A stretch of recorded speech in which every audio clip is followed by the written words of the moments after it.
Hello everybody, it's the Gruppeteer and I'm back again with another episode of Cartoons vs. Cancer, the show where we talk to your favorite cartoon creators to help raise money for my good friend with cancer, Madeline Carlson, except now she doesn't have cancer, so now it's a post-cancer treatment, so yes, it's pretty cool, but of course we're still talking, we still answer your favorite questions, your favorite creators, all kinds of crazy things, and today's is a very, very special one.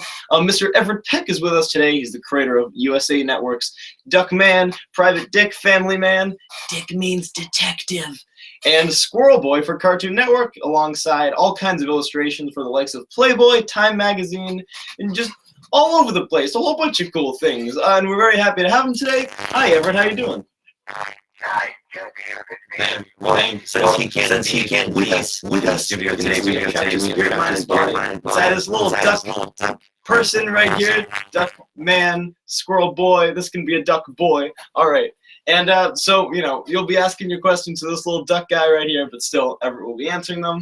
And I guess how we want to start it, or I guess I, as the animation nerd I am, I'd love to know about the early days at Klasky Chupo, the studio that animated Duckman and a few episodes of a few seasons of The Simpsons, Rugrats, all that. But you were there at the beginning, right? Yeah, I was actually designing some spots for Sesame Street with Gabor. That's how I first met him. And he'd seen my illustration work and invited me to come over, and we hit it off. And like I say, I was designing some of these spots for Sesame Street, animated spots. But yeah, it was an interesting time at the studio at that time. It's pretty small, and there was a lot going on. They just started The Simpsons, I think first season, and let's see, I don't think Rugrats was going yet, but they had The Simpsons, and of course there's a lot of excitement around that. So, like I say, I was doing some piecemeal work with them, and then one day he asked me, he wanted to develop his own series, and he asked me if I had any ideas, and I had just started working on this comic book for Duckman. I said, yeah, I've got this character, he's called Duckman, he's a detective, and all this and that, and so I brought in all the material I had so far that I was still working on the comic. The comic hadn't been published yet. I was doing that for Dark Horse, but I had a lot of material already, and he liked it right away, and wanted to go into business with me on that. So we did that. Then shortly after that, like a second season of The Simpsons, they were having some issues and all of that, and Gabor just decided to let the thing go, and he said, well, we've done 2 seasons, those are the best ones. Anyway, it is now like 30 years. Yeah. But anyway, so he wanted to develop some stuff, and so that's what they did. And then they moved over to their buildings they had on Highland in Hollywood, and that's where we started developing Duckman. And at the same time, they had sold Rugrats to Nickelodeon, so that was one of the 3 premier animated shows that Nickelodeon began with. It was Ren and Stimpy, Doug, and Rugrats. So they were off and running there, and Gabor decided he wanted to go ahead and produce a pilot for Duckman. So we did like a 20-minute pilot, and that's what we used to sell it. Yeah. And when you did sell, you know, went to the USA Network, and you know the rest is, as they say, TV history. But really, what strikes me a lot about Duckman, especially watching it now, is just the surreality and just like how warped everything is. The art style is just so like unique. It's nothing it's nothing I've seen before, at least. I mean, where did such like a surrealist style come from? Well, that's just sort of my style. I was an illustrator for like almost 20 years before Duckman started. So I was a cartoonist and an illustrator. Like you mentioned, I worked for all the major publications and did quite a bit of work in that world. And I was also a painter, and still am. So but that's just sort of my natural style. So when it came to do the Duckman comic, I just naturally just kind of went with my, the only way I know to do it, just crappy little drawings, and so that's sort of where the style comes from. When we went into production, of course you need a lot of people, but I still did all the initial designs of the characters and art directed everything. So, but we had a lot of great people working on it once it began production. Yeah, and the thing really that I see with it, especially when I compare it to Squirrel Boy, the one you did about 10 years later for Cartoon Network, is Squirrel Boy's not done by Klasky Chupo. Is there, and the style is very different. Was there sort of did you want a style change sort of when you went on to a new show, or did that occur with the network? Well, no, I like to bounce around a little bit and modify what I'm doing. But, Squirrel Boy was different in that I wanted to kind of do a sort of my version of a 50s style cartoon, like a Warner Brothers or something like that. Not really cartoon modern, but more like UPA stuff, but more like Warner Brothers and cartoons of that era, with a lot of kind of rich backgrounds and strong light and dark contrast, that sort of thing. So I intentionally wanted to make Squirrel Boy look different from Duckman, and even though it still is my style, but it's sort of an homage to that 50s 40s style of animation. And technologically, it changed a lot in what you could do. For instance, when we started Duckman, we were still editing on a flatbed, which is just a series of discs that roll on a flat table. We're using 35 millimeter film to edit with, which is kind of ridiculous when you think about it. But that's how movies were done for decades. But but then the whole digital thing kind of started coming in. We began to edit digitally. But there were a lot of things in Duckman I wanted to do with the backgrounds to make them richer and more textured and that sort of thing. So we experimented with a few things, but it was still done on cell. So we kind of limited that way. But with Squirrel Boy, everything had changed and everything was totally digital. We did the backgrounds in-house. So we were able to do all kinds of textures and things that we couldn't do in Duckman.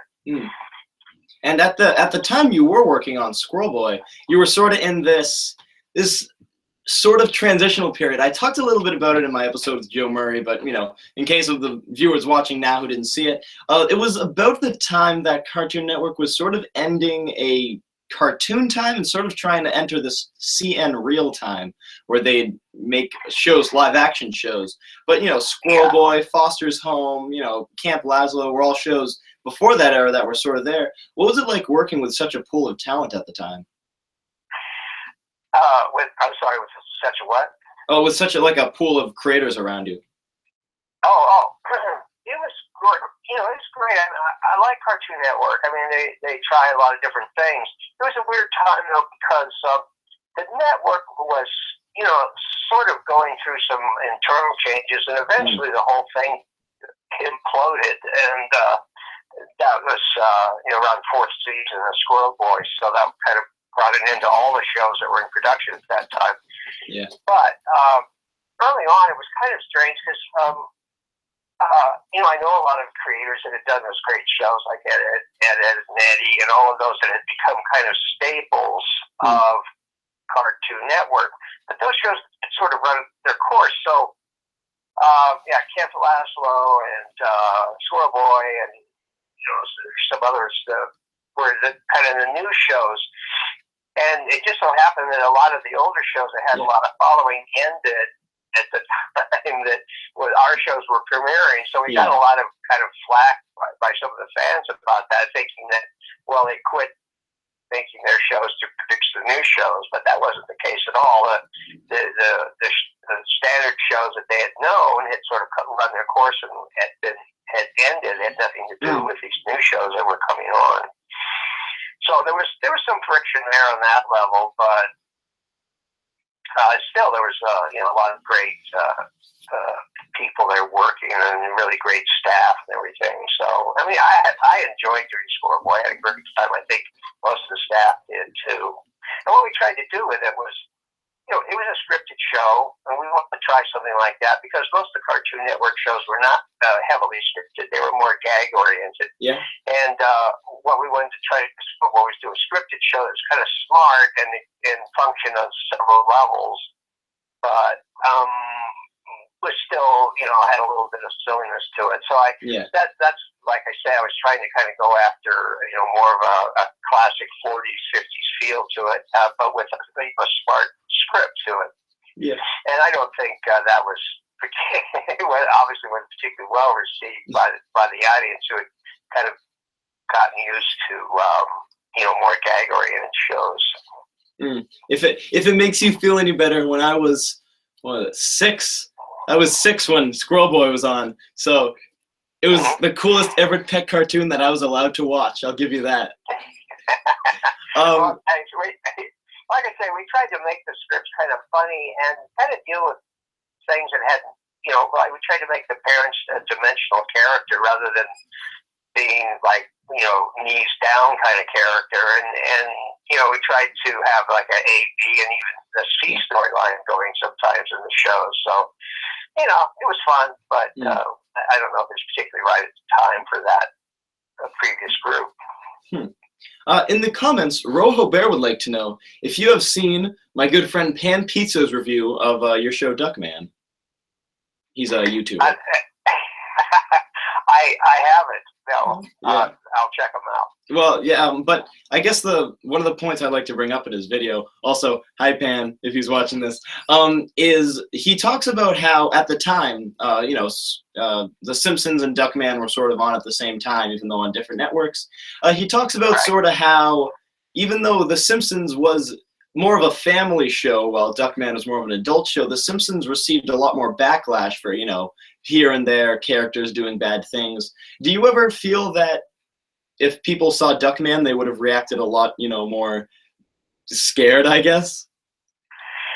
Well, yeah, I mean, we got some of that, but we never intended Duckman to be a kids show. Really, it was always intended to be purely an adult show, and we dealt with all kinds of, you know, sexual, all kinds of adult kinds of things. And I think in some ways, I mean, it was really the only truly a kind of adult themed show, a cartoon show on TV. And so we never made a pretense to try to say, well, this is a family show, bring the kids along with it.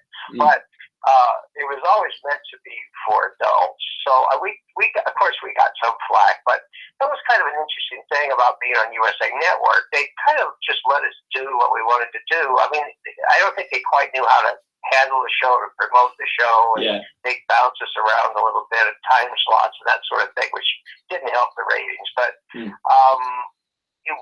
sort of just let us do what we wanted to do, so we had a lot of freedom there. And I guess one thing I'd like to know, recently, or semi-recently, WatchMojo.com counted Duckman as the #1 criminally underrated cartoon of all time. People all over the internet think that it, you know, didn't get the respect that it needed. You know, the USA Network didn't run it. It didn't get all the Oscars or Emmys it should have gotten. Do you personally feel that your cartoon got the recognition that you're happy with it deserved?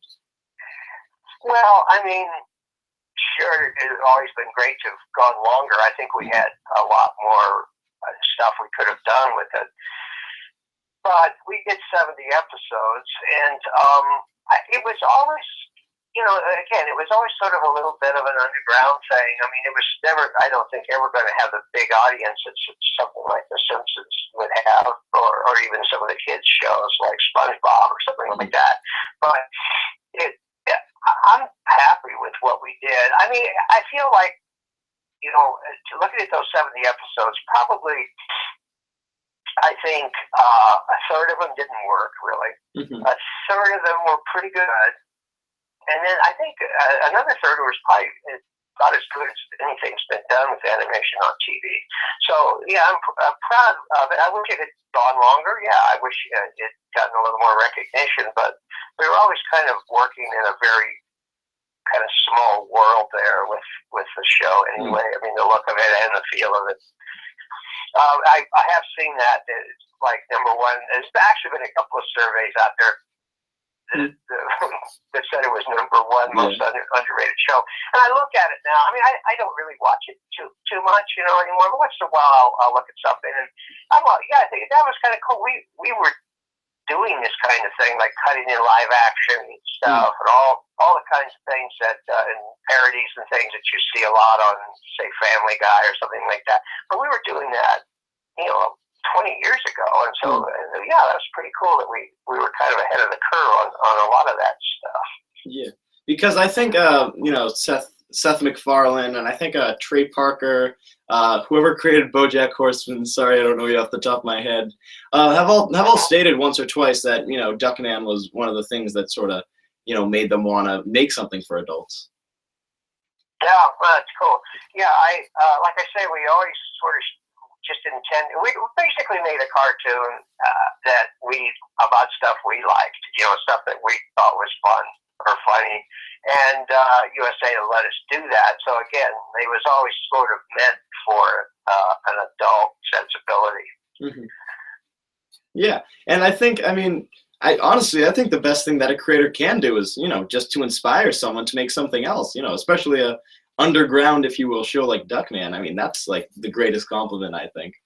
That's pretty cool. Yeah, it's funny too. When we took Duckman out, we've already partnered up with Paramount, and there was head of TV. There was a guy named Terry McCluggage, big booster of the show, cool guy. He was very much into the whole idea when we were pitching this show. So we pitched it almost simultaneously to Fox and USA Network, and Fox was intrigued with it, but a little more cautious. So they offered us, I think it was a 2 or 3 script deal. Yeah.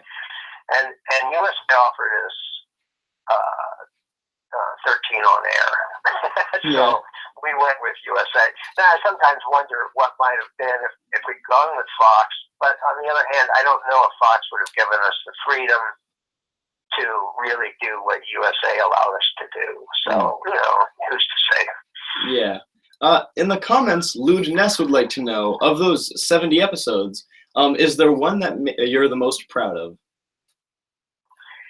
Oh, there's several, like I say, that I thought worked pretty well. There was one, Bar Gang, that it was kind of fun, that was kind of a parody of a black and white noir movies of the 40s. Yeah. And with what I liked about it was Duckman and Cornfed kind of both fall for the same woman that comes into the office with a case for them, Tamara LeBlanc, and she they both fall, and so they kind of become adversaries of each other, which is kind of unusual for Cornfed, who is always the loyal guy, and that always kind of stands out as one of my favorites. I feel it was very solid all the way through. It looked great. The writing was great. The timing was great. Everything worked really well in that one. And just the feel that, like I say, with Cornfed sort of turns against Duckman a bit was kind of an interesting premise. And Cornfed, being Duckman's assistant, was one of the crowd favorite characters. But the voice actor behind him, Greg Berger, did he, or at least if this is true, did most of his lines for the show over the phone and sent them to you?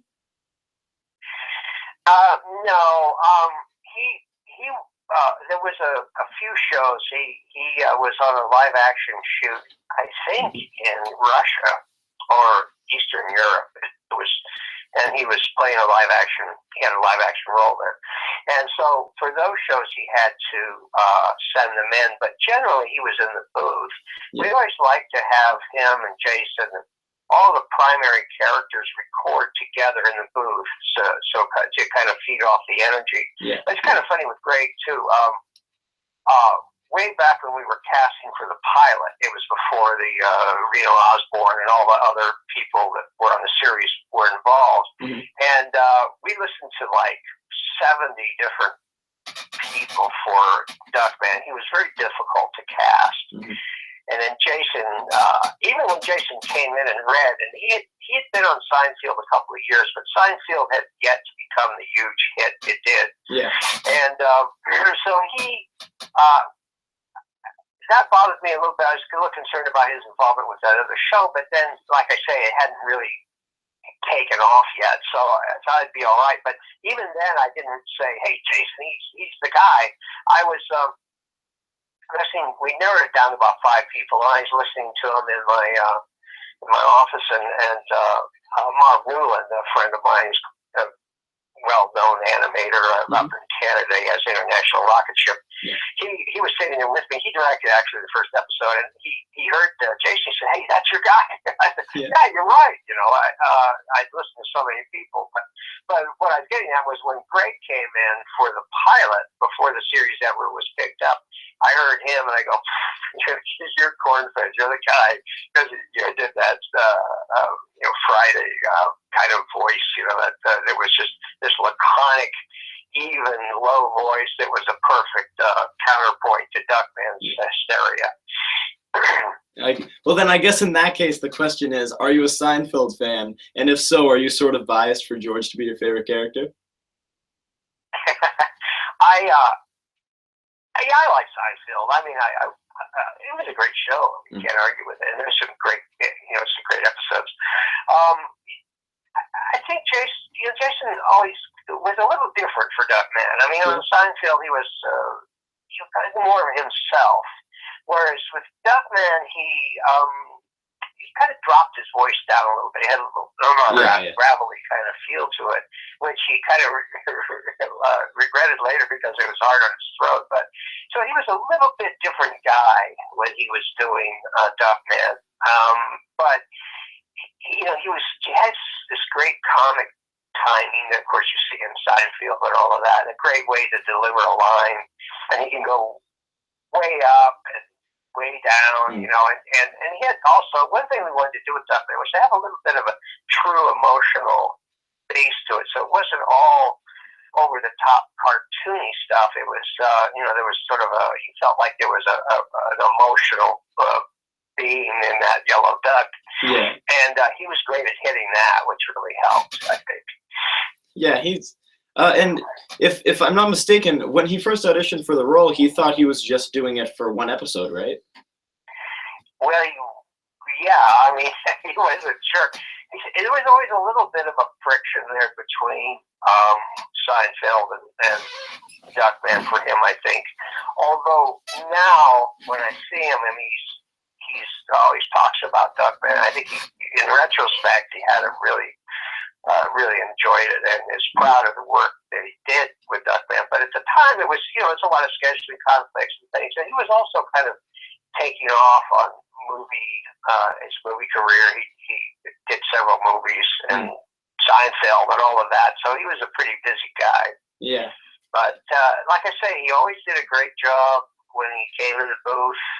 And like I say, we tried to record most of the principal people together, so they had a great time. They'd feed off each other, and we always had a lot of fun at the records. Dare I say, if you have any good Jason Alexander stories? Let's see. Not really. I mean, like I say, he was always a consummate professional, and he was always there on time, ready to go. Always hit his lines really well. He would ad-lib a bit, and that was good. We kind of liked that, and often we would include that in the final version. But nothing particularly stands out as being outrageous or something. Yeah, I get that.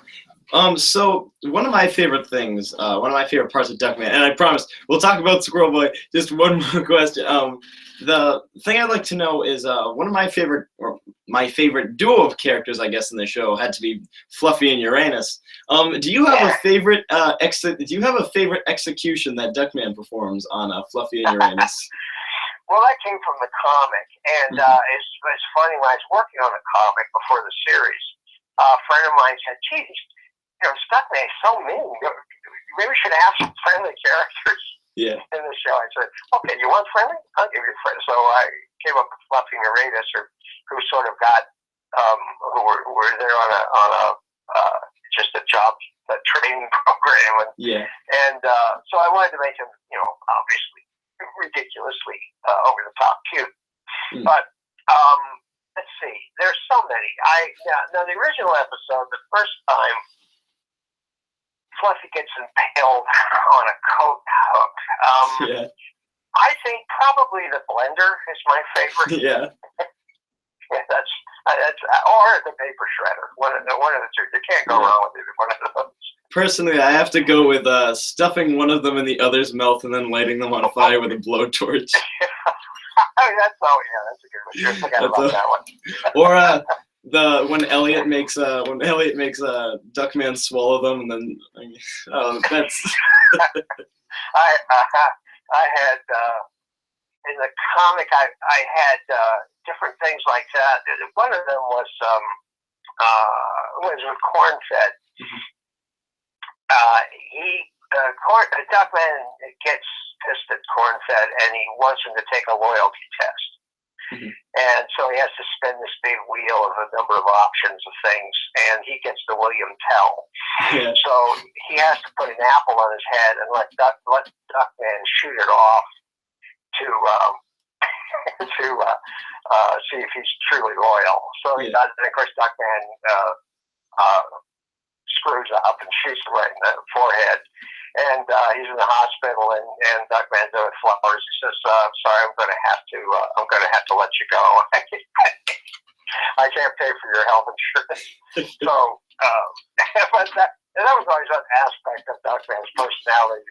He demanded loyalty, and he was so awful, But actually, that relationship between Duckman and Cornfed are based on actually a friend of mine and his assistant. Oh, really? He had a graphic design business, and he would always, go around, talking big and drinking all that stuff. And his poor assistant had to do all the work. So that kind of gave me kind of the impetus for that relationship. Was there ever a time you were afraid that you might write something too mean for the character? Like what? Sorry. Like, was there ever a time that you were afraid, maybe Duckman shouldn't say this seems too mean, or something like that? Not so much. We were always careful about kind of bringing him back to kind of a normal level, or even do something that, kind of thought, well, that's kind of cool. He really likes Ajax, so he's really kind of a sweet guy at heart. I mean, we're always careful to do that. One thing that I would have issues with sometimes is when we go around about this, is making too many references to contemporary events. I mean, I know that's a huge thing now, and particularly South Park, because of the way they do the show, they do it quickly, and they can comment on stuff almost weekly.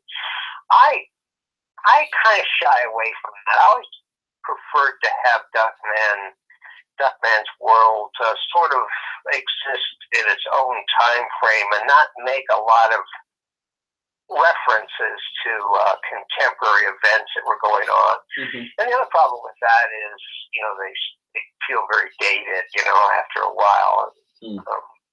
So that was my biggest issue.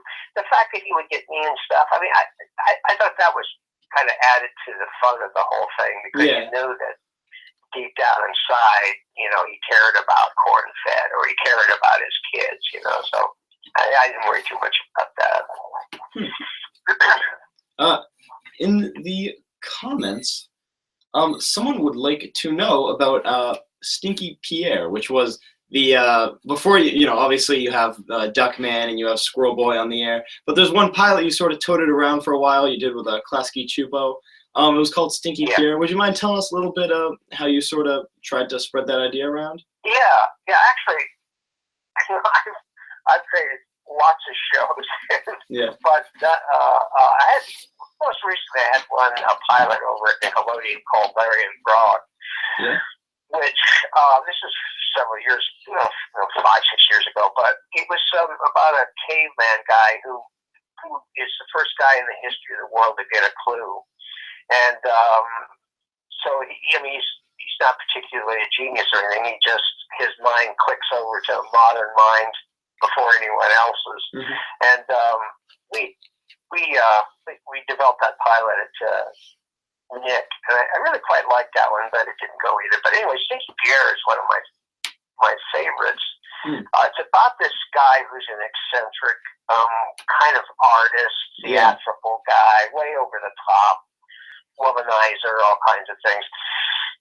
And what happens is he has a nephew he doesn't even know about, whose parents are killed in a Bible camp accident, and a social worker who becomes a regular in the show, if it would have gone, finds out about Stinky Pierre, and she matches the two together, and it's sort of their last chance to have kind of a family thing, and it's got this little boy and Stinky Pierre, and Stinky Pierre knows nothing about being a father, but eventually takes on the task. But he teaches him how to make martini, just over the top kind of stuff. But anyway, we did a pilot. When I mentioned earlier, I had that overall deal with Klasky Csupo, and we produced a pilot. It's around somewhere. I think you can find it. And it's on really, YouTube. And I really liked the look and the feel of that. Craig Simmons worked with me on background design on that, and Jerry Richardson worked on character design with me on it. And I really rather liked that one, but we just couldn't get it to fly. Yeah, and if you would like to see it, I'll put a link in the description after this is over, because I'll just find it and I'll put it there, so don't worry. In the comments, Sirlos would like to know, is there any reason behind Rodney being a squirrel? Well, again, I was kind of playing off of those classic Warner Brothers, MGM stuff of, even some of the Disney shorts of the 40s, 30s, 40s, 50s. And so the idea of the animal interacting with humans was pretty much a cartoon convention that didn't really need much explanation. And so what I tried to do with Andy, I wanted to make him like the first cartoon character with ADD and very insecure, and actually insecure enough to take advice from a squirrel, and then Rodney being this big mouth know-it-all guy. I mean, I thought that would be a funny combination. Actually, it's based. I mean, that the essence of that relationship is based on a Warner Brothers cartoon. I forget who directed it. I don't think it was Avery, but of a little girl and her dad, and she's the apple in his eye, and she wants a little duck, and so Daffy Duck becomes the duck. And it's a hilarious little short cartoon, and I forget the name of it, but the Daffy's so obnoxious, and the dad hates him so much, but the little girl just loves him. And so I thought that kind of dynamic, that was sort of a seed for developing Squirrel Boy. Based on that thing that you have this relationship that the father hates, but tolerates because the kid loves this pet. Yeah, like a kid, a dad, and his YouTube job. But hey, what do you know? So the Squirrel Boy, like you said, is inspired by Warner Brothers cartoons. Even though you started out as an illustrator, was animation a passion of yours, or not a passion, but an interest of yours since an early age? Well, I mean, my when I was a little kid, I always drew, and when I was a little kid, I grew up in a little beach town in Southern California. There wasn't much culture around. It was like Walt Disney's, show on TV was like one of the first times I ever saw any kind of art. There weren't any museums here or anything. I just thought, well, that's what I want to be. I want to be an animator and work for Walt Disney. I mean, that's what I wanted to do when I was a little kid. And it's funny. One time I was at Disneyland, and at the time there was the original Mickey Mouse Club. There was a big, large man named Roy, who was actually an artist at the studios. And, side note, kind of interesting, he designed the Flying Tigers logo that was on all the Flying Tiger aircraft in World War II. Yeah, yeah. Anyway, it's kind of a famous thing. But anyway, so I was at Disneyland one time, and he was there doing little drawings of little characters. You go up to him, and I went up to him, and he did a little drawing of Mickey Mouse for me. And it took him like 2 seconds, but I was blown away by it because that was the first artist I'd ever met in my life. Really? Yeah. And so that sort of started me down this path. I loved animation, and I loved all of that stuff. But as I got into college and stuff, I mean, there wasn't much going on in animation. I was content that what really kicked off the modern world of animation were 2 things. I think it was Who Framed Roger Rabbit when that came out, and roughly around the same time when The Simpsons premiered. Yeah. Those 2 events, I think, spurred the whole modern interest in animation that we enjoy today. But anyway, when I got out of school, there was nothing going on in animation. Disney was kind of darker. They were doing shows that weren't really snapping. They weren't doing that much in their features. Of course, there was no Pixar. There was no TV animation. So I kind of got interested in illustration, particularly pen and ink illustrators from the 19th century, like Heinrich Clay and people like that. And so that's why I kind of got interested in illustration, because there was a lot going on there. It was kind of like a golden age, a second golden age, I should say, of illustration in that era. So that gave me a lot of freedom, and I enjoyed that. So I went down that path instead of animation. But I always loved it, always followed it. And although I was never really technically trained as an animator, but and then when animation started to pick up again, I said, I'm going to try to develop some shows, some characters and stuff. So I always liked it, but there really wasn't much you could do with it until things picked up again. And now we do sort of live in a, well, it's not completely there yet. There's a lot more adult-oriented shows now, like I said, BoJack's and, South Park. But even in the movie theaters, especially with Sausage Party coming out recently, do you feel that adult animation is sort of getting, I wouldn't say respect it deserves, but it's sort of getting more out there now due to, all kinds of new... Oh, absolutely. I mean, before The Simpsons, the first kind of prime time animated show, of course, was Flintstones. The stuff Hanna-Barbera was doing, and the Jetsons shortly after that. But they didn't do that well. They came out in the late 60s, and I think they went a couple of seasons, and then they were canceled. They didn't really catch on as a prime time television show, an animated show. Of course, Afterlife have become huge, and then there was a show that no one really remembers very much, but I think was a real precursor for Family Guy, and it was called Wait Till Your Father Comes Home. And that had a short run, I think, in the 70s. I haven't heard of that one yet.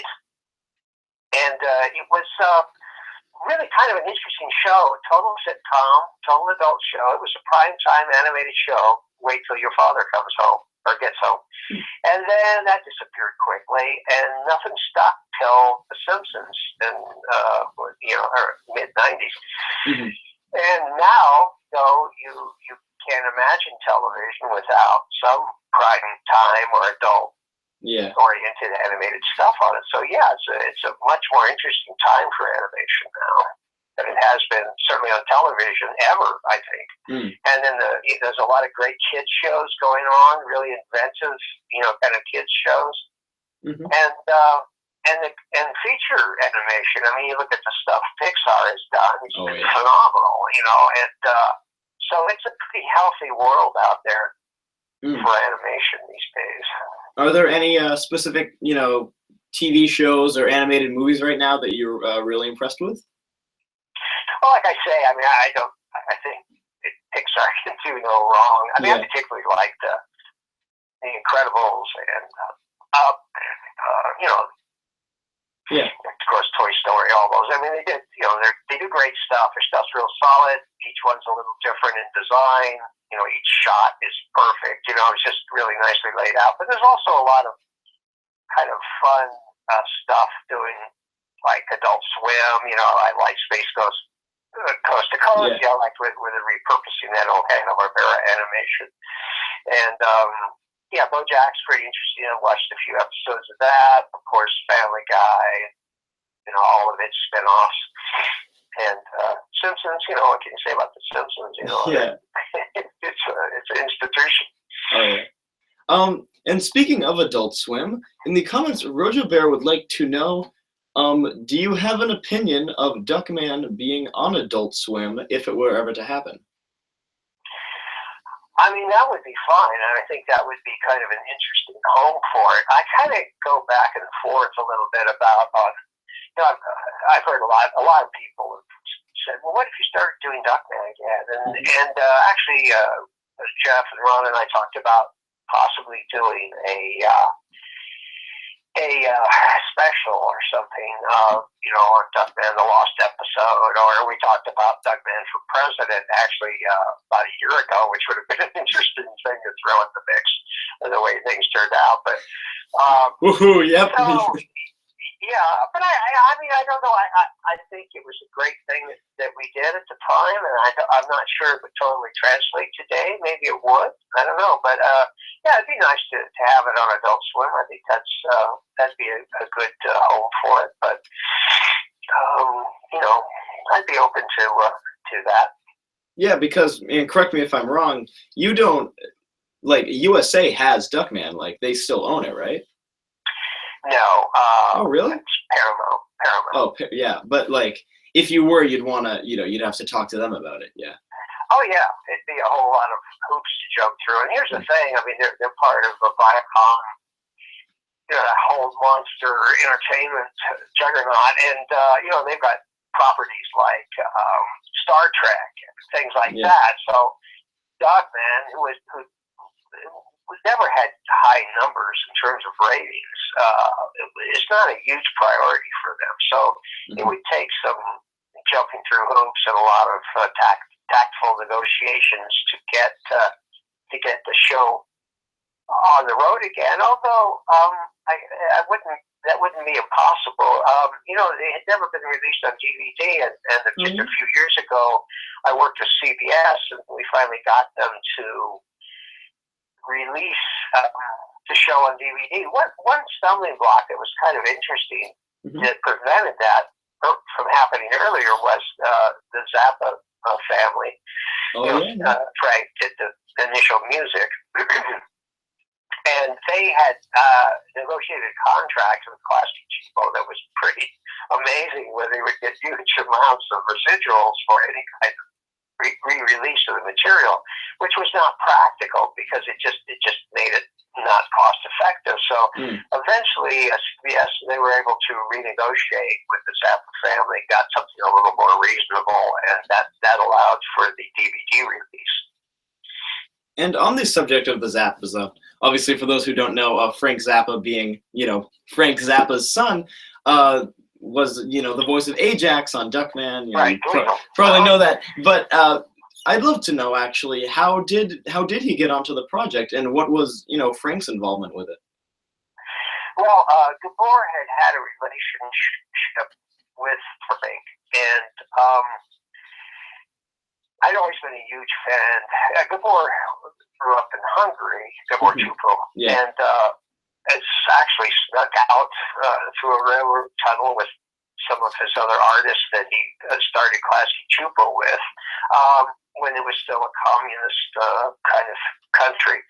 So he had to sneak out, and he always loved Frank Zappa's music. So when he got to Hollywood and started getting things happening with the studio and all of that, he met Frank and developed a friendship with him.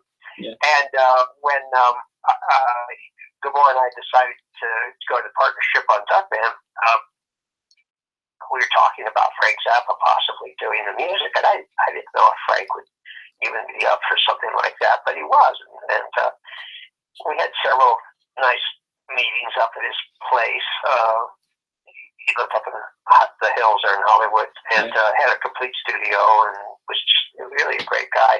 He was already, kind of sick, and he had cancer, and he eventually, passed away. But he was a great guy to work with, real sweet guy, great family guy. And Dweezil wanted to come in and read for Ajax's voice, and I said sure. And he came in, and he just really nailed it. And he was always great, always a lot of fun, always always hit his lines just right. And I think he enjoyed doing the voice. We enjoyed having him there. Yeah. And we're almost done, but I do have one more question from the comments. In the comments, Carlos would like to know, how does making illustrations for magazines work? Do you need a commission, or do you have complete freedom over it?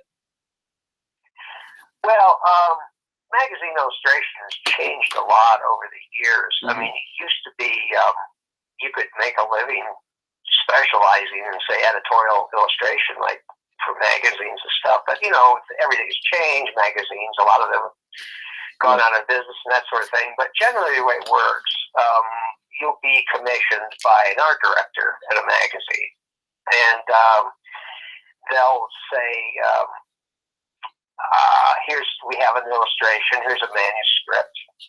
They'll send you, you get the manuscript, you read it, come up with some ideas, and go back and forth with the art director about it, some sketches, and then you arrive at the idea you want to do, and you create the illustration. Mm-hmm. Of course, nowadays it's all digital, and you send it as a file. Yeah. And then if everything's okay there, maybe sometimes there's some tweaks or changes, but that's it. So you basically get paid for the use of that artwork. They don't own the artwork; you own the artwork.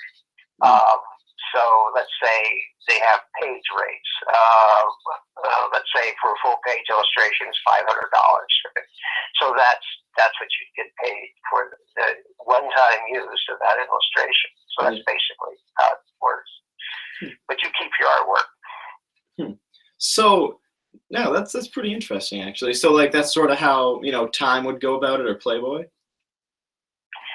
Yeah, Playboy was kind of funny in that they were the last magazine that tried to hang on to having exclusive rights to the image you create for them. And of course that's over with now too. Yeah. But yeah, it works the same for pretty much all the magazines these days, or whatever application you're doing. If you're designing a toy or something like that, you'll get paid for the initial design, but you'll want to negotiate some kind of back-end deal where you get a percentage of the number of units sold, that kind of thing. Yeah. I mean, there's a lot of variation and all that stuff, but that's basically how it was. Oh, and then just one more sort of question before we go. I would love to know, do you personally think that you could take care of a squirrel? No, I couldn't. What I would do is let it go in the middle of the night somewhere. Yeah. I mean, up in New Hampshire, some people like have pet squirrels. It's a little weird. I don't know. I don't trust them. Yeah, I wouldn't know if I would either. It could be real cozy and then bite you, something like that. I know that they store their food in like the hood of my car sometimes, and it bothers me so much. Well, it's funny. Here's a funny thing about squirrels. If you go to the Disney lot in Burbank, the original lot, they've had these colonies of squirrels living there for decades. Since when they were doing Snow White and that kind of stuff, and they're really pretty. I mean, they've got this kind of iridescent gold color to them. and they'll come right up to you, and they're like over the top cute. So I don't know if they breed into that, but it's the only place I've ever seen squirrels that I might actually consider as a pet. Yeah, only Disney would have the golden squirrels. I know. It's so funny because you're like, oh, well, yeah, what else would they have? And so before we go, I'd love just one that I always ask people. If there's someone out there, an aspiring person hoping to be an animator one day, what advice would you give them into getting into the field? Well, I actually teach a little bit at Long Beach State out here, and one of the classes I teach is character design. But so I get that question a lot from students. And my feeling is this. What we do, sometimes they can get an apprentice and get into a studio. Several of them have had success with that.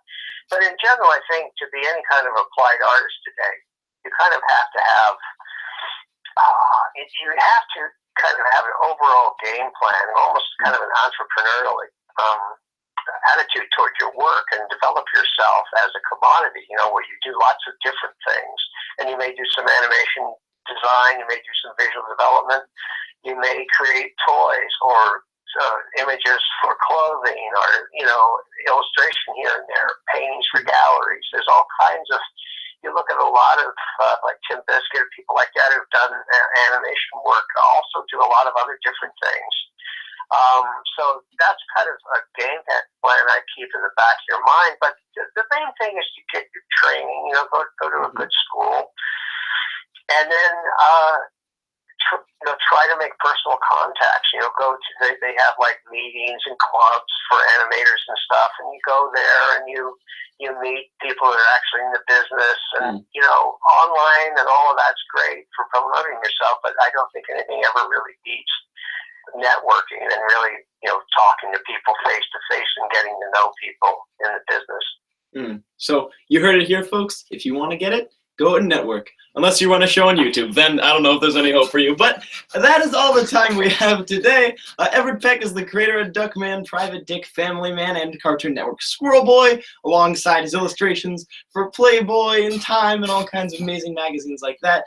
Mr. Everett, it was just an amazing time to have you on today. Thank you so much. And of course, the whole show is to help, pay for my friend's post-cancer treatment. So if you want to donate, there's a link in the description. It's the first one.